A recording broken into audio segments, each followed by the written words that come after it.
tough it gets, my bro, just keep your head up. Wake up in the morning thinking God to count my blessings. We all struggle, but we gotta pass the test. If you take an L, it's not a loss, it's just a lesson. If it gets too overwhelming, go to church and ask the reverend. Treat the man up, but like best friend, like a teacher, he gon' test ya. God give his hardest battles to his strongest soldiers. You gotta overcome the obstacles that you forever rolling. On a vision line, get in the bigger picture, your main focus. Demons are attacking cause they know that you the chosen. Hey up, you cannot ever give, you gotta keep it going.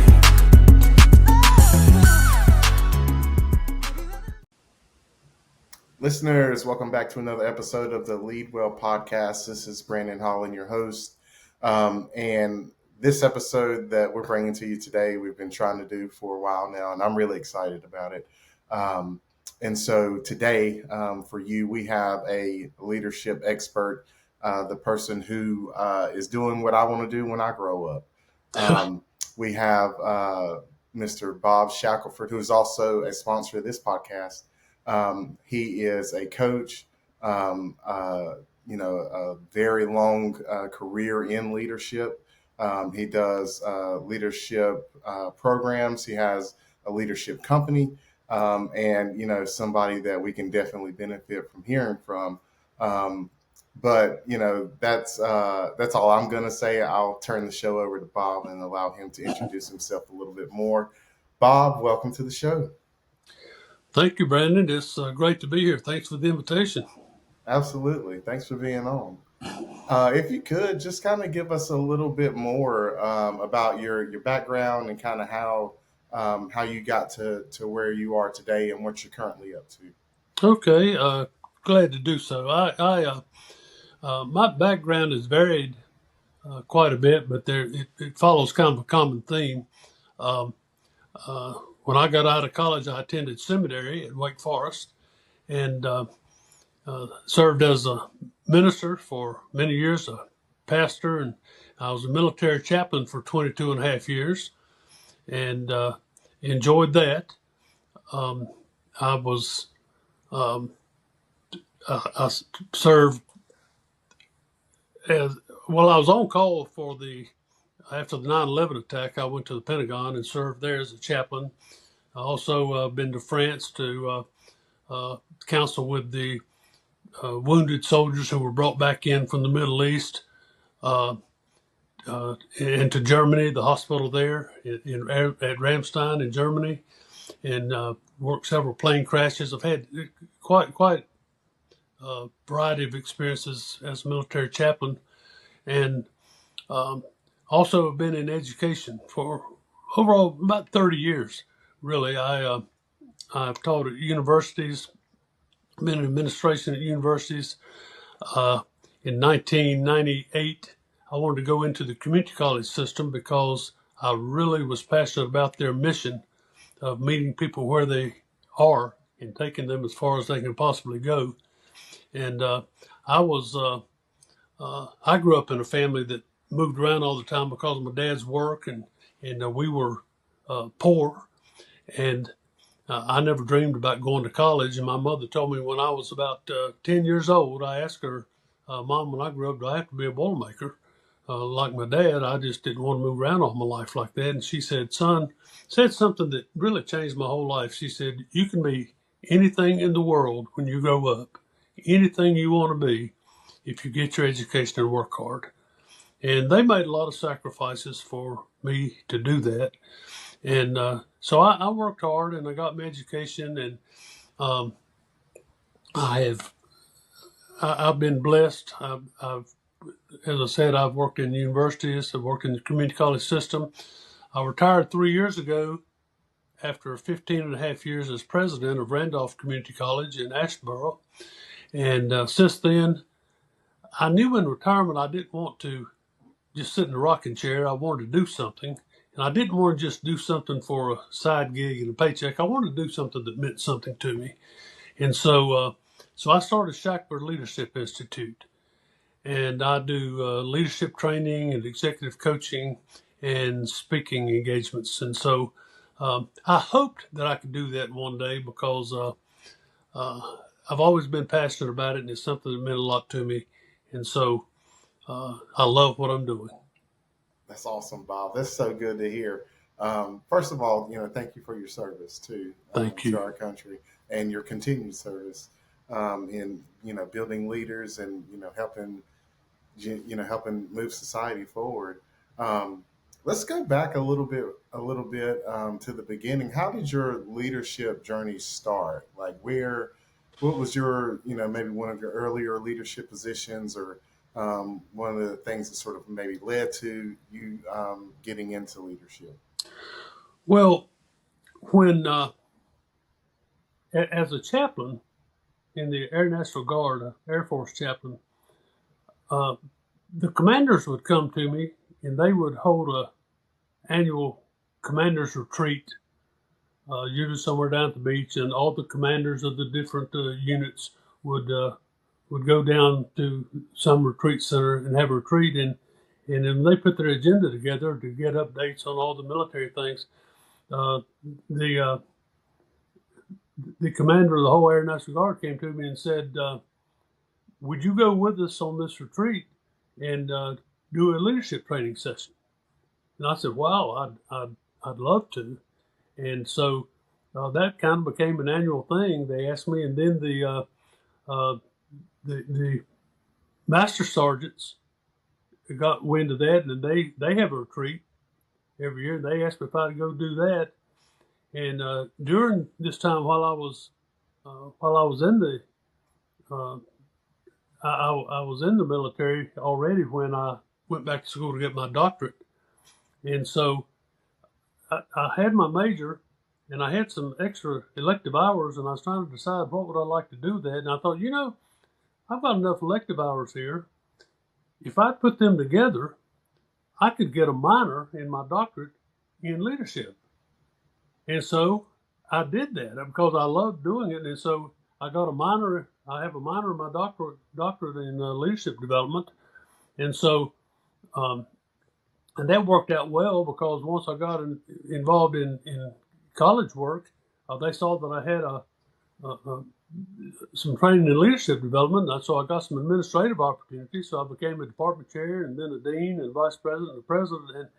And while I was working on this, High Point University asked me to come teach leadership courses at High Point. And so it's always been a part of.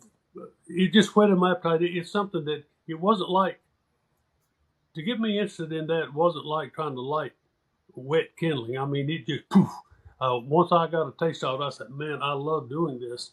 And so when I became president of Randolph Community College, my first week there, I started a student leadership academy.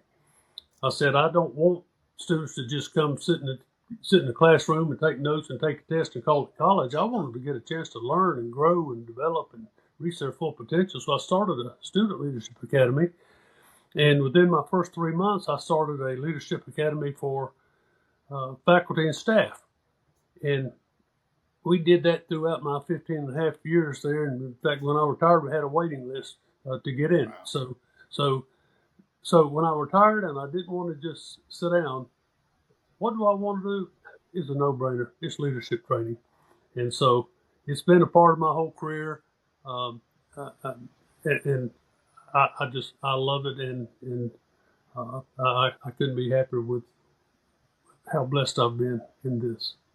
That's awesome. Yeah, that's an incredible way to start, and then to kind of keep it going, throughout your career and continue to add to leadership, and the people who are interested in it, you're continuing to build them. So like in your, speaking of building leaders, so in your coaching, what are some of the challenges that may be common that you're seeing amongst leaders that you're talking to today? Well, I see several. I work with a lot of very good leaders, and they face some common challenges, and there's some leaders who struggle more than others. Everyone who has a title is not a great leader, and so with some, I'm working to reinforce what they're doing and to encourage them in what they're doing and to just offer support. And some trying to help them become better leaders. One of the issues that I see is in leadership style. There's so many different styles of leaders. People with the same title don't lead the same. There are 58 community colleges, for example, in North Carolina, 58 presidents. They're no two alike in personality or leadership style. But one of the issues, Brandon, that I see is that a leader has not one focus, but two foci. You have the task and the people. And I find there are a lot more leaders who have an eye on the task than have an eye on the people. There's some people who just totally task oriented and they kind of use their people to accomplish the task. And there are a few leaders who are just so people oriented they neglect the task. It's just, I want to make everybody happy and be everybody's buddy, but we're not getting a lot done. Yeah.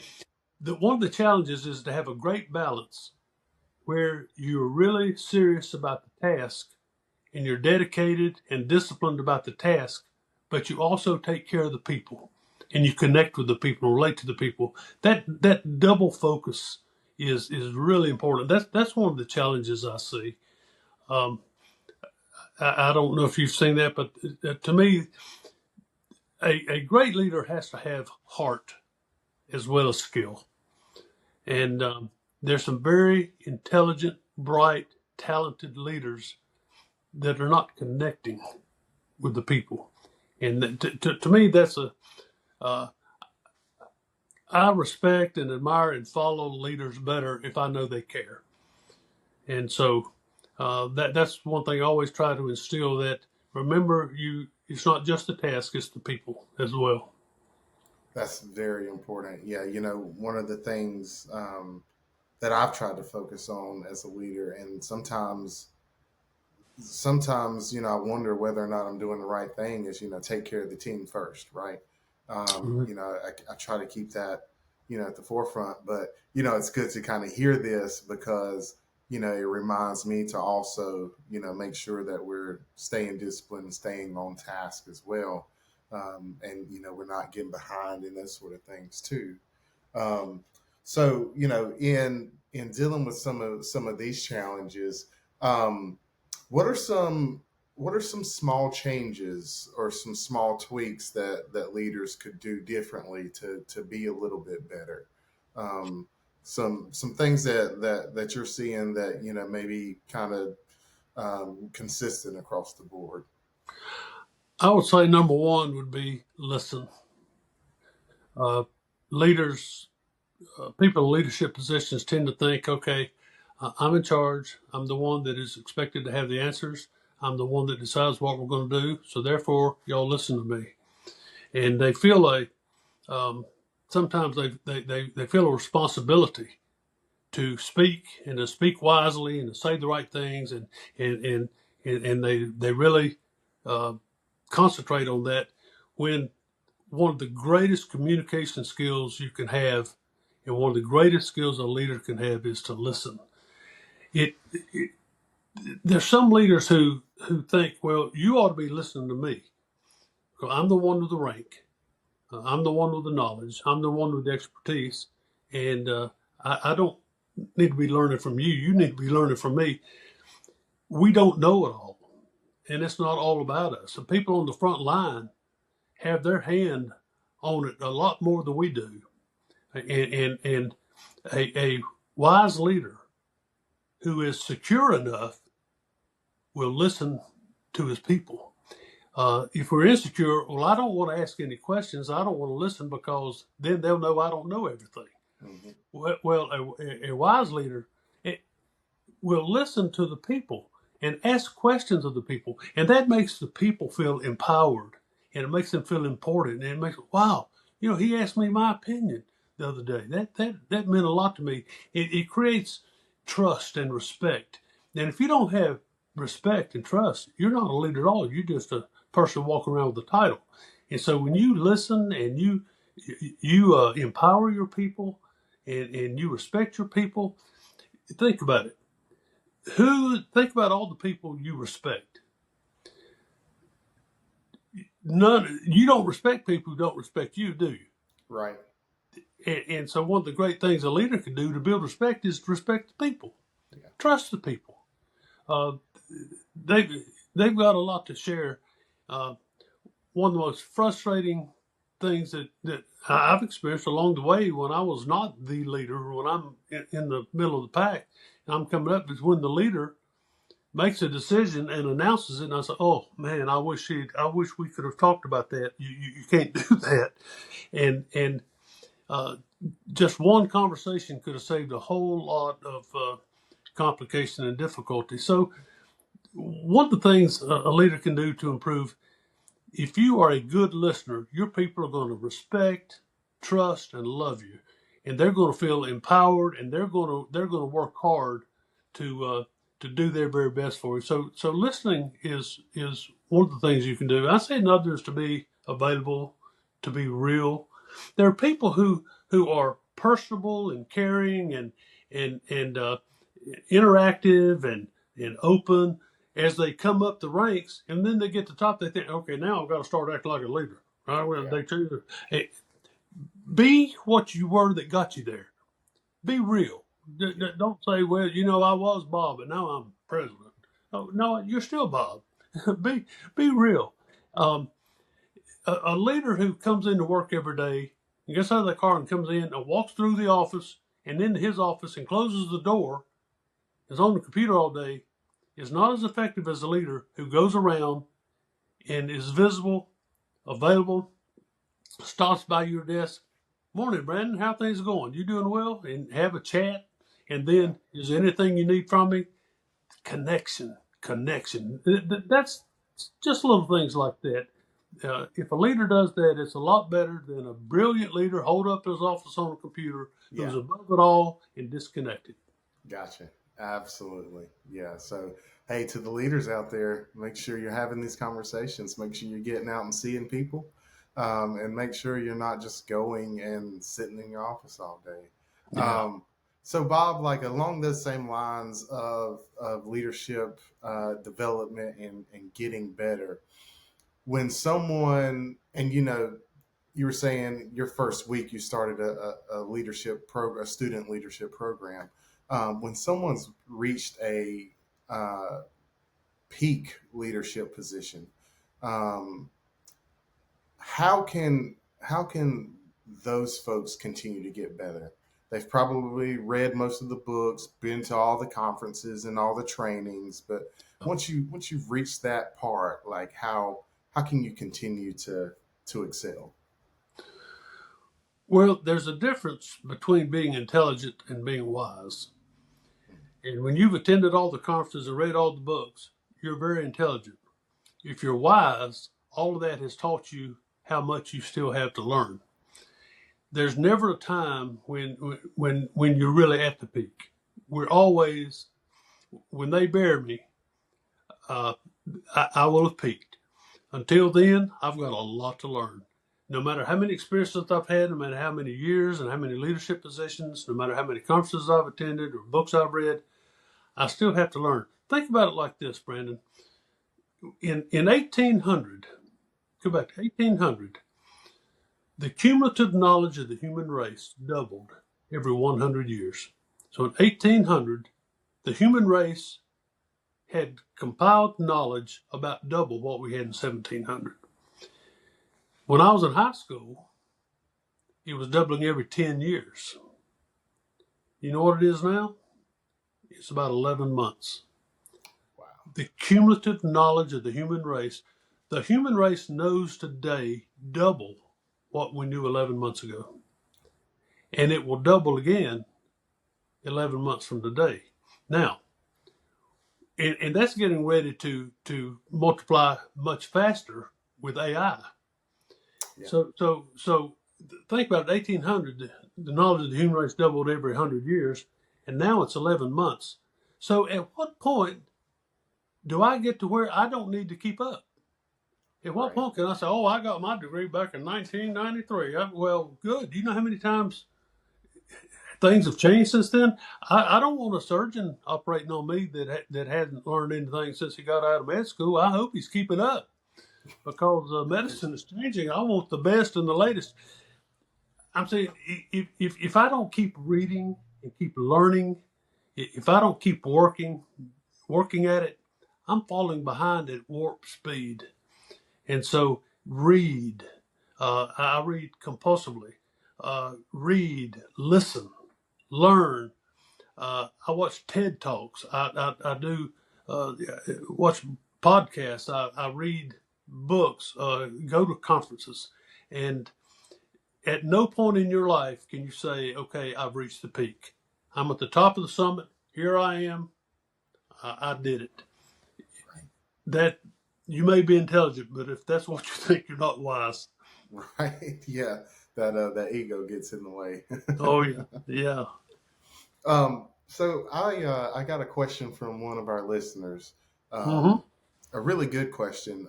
And I think we probably need to be talking more about things like this. But this person has had a pretty long career. Mm-hmm.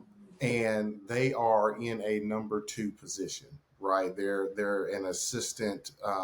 They're an assistant director of where Okay. they're at. And maybe some desire to be the director, but maybe not. They're both pretty far along in their career. Right. So one of the questions that I got was, how can you contribute to the leadership of the organization when you're not the leader? That's a great when question. you are a number 2 or in the middle of the pack. Yeah, that's a great question. Well, the key to the way we think about that is that it's a misconception to say that the person that sits in the big office and has the big title and wears the badge of the boss is necessarily the leader. Now that person may have the rank, but you can be the go-to person anywhere in the organization. Let me give an example. As a military chaplain, I learned early on when I'd get a call to go visit such and such a company, and I'd go and first thing start looking for the commander, and I'd ask, is the commander here? I understand there's an issue here. Well, I'd go find the commander, and I start talking to him. I found out that he didn't know what was going on with this issue, and so somebody said, "Oh, you need to speak to the first sergeant."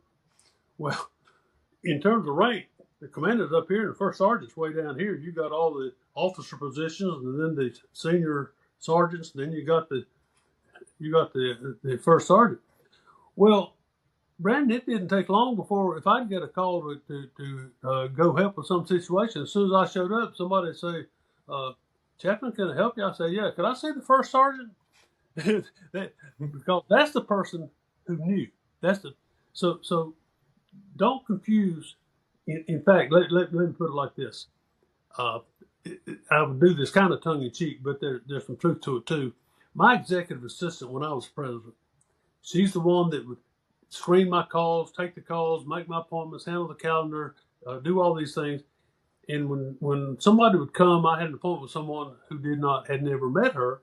I would always say, when she called me, I'd come to the door. I'd say, have you met Heather? And they said, no. I said, well, let me explain it like this. This is authority. And then I'd point to her and say, that's power. Yes. This is authority. That's power. And so when you talk about leading from the middle of the pack, do not step aside and be silent and stand back because you don't have the highest rank in the organization. Some things you could do to influence the organization from the middle is, first of all, be competent. Learn what you're doing and do it very well. Take initiative. Don't sit back and wait and be hesitant. If there's something you can offer, step up, volunteer, step into it. One of the things that really helps make you valuable to your organization or your department is don't just come with problems, come with solutions. If you're a solution person, listen, that's what leaders do. Leaders are people great leaders are problem solvers. They're not just answer people, they solve problems. And they solve problems by listening and getting input from all the people affected by the issue. But if you go, there's some people who are just they just go with problems, and they think, oh, well, they'll call on me because I'm the one that knows all the problems. That's not how you become a great leader. In the military, and I learned that there as well, you don't go to the commander and say, uh, sir, we've got an issue, and here it is. What do you want me to do about it? You don't do that. You go to the commander and you say, sir, we've got an issue, and here it is. And it looks to us like there are three options. And here's option one, and here are the pros and here are the cons. Here's option two, pros and cons. Here's option three, pros and cons. Based on that, we think that three may be the better option, but of course we'd like for you to review this, and we would like your direction. You take answers. If you take answers instead of just problems, you take initiative, you're competent. You listen to people. You relate well with people. You build relationships. Take care of other people. Encourage other people. If you're that person, this one may have the rank, but you have the influence. And that's what it is. When you think about how can you lead from the middle, leading is not telling others what to do. You don't have the rank to do that, but it's influence. And you may have more influence than the person that has the rank. Wow. Yeah, that's great advice. Man, that's good. That's good, Bob. Well, thank you. Yeah. Anything else? We're getting toward the end of our time, but anything else you think we need to know about leadership? Anything else you'd like to share? Well, when I interviewed with the Board of Trustees for the president's job at Randolph Community College, one of the questions they asked me, and I think they interviewed 5 of us, and I was the third or fourth one. And they said, we're interested to know what your philosophy of leadership is. And they said, we'd like it narrowed down to where we can understand it. Said, we've had some answers that were 20 minutes long, and we didn't know what they said when they finished it. Could you give us a concise definition of your philosophy of leadership? I said, well, I can give it to you in 4 words. 4 words. It's all about relationships. It's all about relationships. Relationships you build will not solve every problem you face as a leader, but every good thing you accomplish is probably going to come out of relationships that you have built and nurtured. Think about it. My first day in the office as president, I walk in at 8 o'clock in the morning. There I sit. Okay, the dog caught the car. Now what do I do? There I sit. I am not a community leader. I'm president of the college. 15 and a half years later, when I retired, I guess you could say I was a community leader. I'd won the prizes and the Citizen of the Year and the President of the Year and all that. But what's the difference? I had the same title. I had the same office.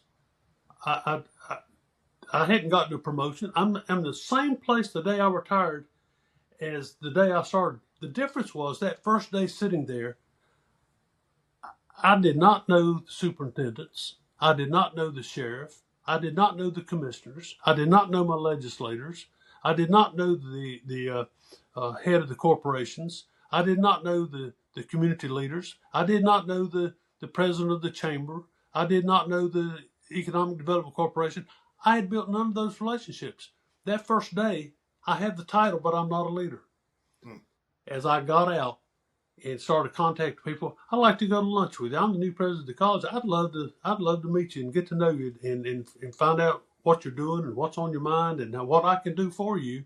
And I spent months and months, actually years and years, building relationships, building strong relationships with all these people, to the point that if an issue came up, get on the phone. Hey, you want to have lunch? You want to talk about so-and-so? Great.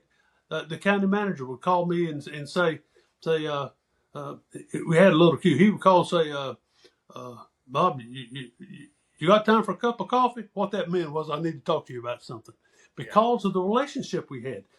What I'm getting at, Brandon, that first day in the office, I had the title, the formal authority, the power, but I did not have any relationships. I was not a community leader. That same position in that same office with that same job description years later with the relationships, that's when the accomplishments start and that's when the awards come and all. It's all about relationships. It's relationships that enable you to do the things that you have a vision for. Right. That's what we need to know. Yes, sir. Thank you so much, Bob. So a little bit more about your company and the services that you offer. If some of our listeners are interested in connecting with you that way, tell us a little bit about Shackleford Leadership Institute. Well, again, there are basically three parts of it. I speak at special events, graduations, award ceremonies, any kind of events at civic clubs, organizations, banquets, whatever, conferences. I do a lot of speaking at conferences, and so I'm available for that. I do leadership training. I do training on all aspects of leadership, whether it's supervisor training, building a culture of greatness. All you can find it on my website, which is www.shacklefordleadership.com. It's shacklefordleadership.com. You can see the topics I do, but I can do leadership training for your organization and also do executive coaching. And so, if you have a young budding leader that you think has real potential and you're like for them to have some specialized guidance, I do that. Or if you have a CEO, you can't go talk to your people about, look, anything you say can and will be used against you. That's And right. if you'd like somebody that you can talk to confidentially and bounce ideas off of, and someone who will ask you questions that will get you thinking in different ways about what you're dealing with, I had 5 coaching sessions today, and I love working with people. And it's not me telling you what to do; it's me encouraging you to go. It's encouraging you from where you are to where you want to be, and I just offer some support and encouragement in that. So uh, I would be happy to talk with you. You can email me at shacklefordbob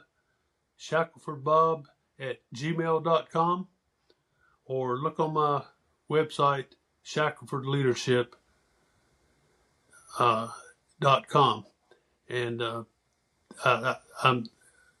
would love to work with you. Thank you. Awesome, Bob. Yeah, and are you anywhere else where our listeners can connect with you? LinkedIn, Instagram, Facebook? I'm on. I'm probably the only person you know that doesn't have a Facebook account. My wife can tell me, "Did you know your cousin's going to the beach this weekend?" No, I don't have a Facebook account, but I am on LinkedIn. Okay. And on LinkedIn, it's you look at Bob Shackleford. It's Shackleford, and I'm also on Instagram, bshack40, Okay. bshack40, or Bob Shackleford, and so reach out. I'd love to hear from you. Love to connect with you. Awesome, Bob. Thank you so much for the advice and for your time. Thank you so much for just spending time with me and our listeners and everything you had to share with us. Well, thank you again for the invitation. It's been great to be with you, and I appreciate what you're doing. Thank you so much. Absolutely. Absolutely. Thank you.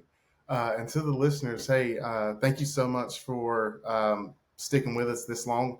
I will put all the websites and contact links in the show notes. And also, we'll have a discount code for you for HyperX in the show notes as well. And we will see you again 2 weeks from now. Thanks for listening.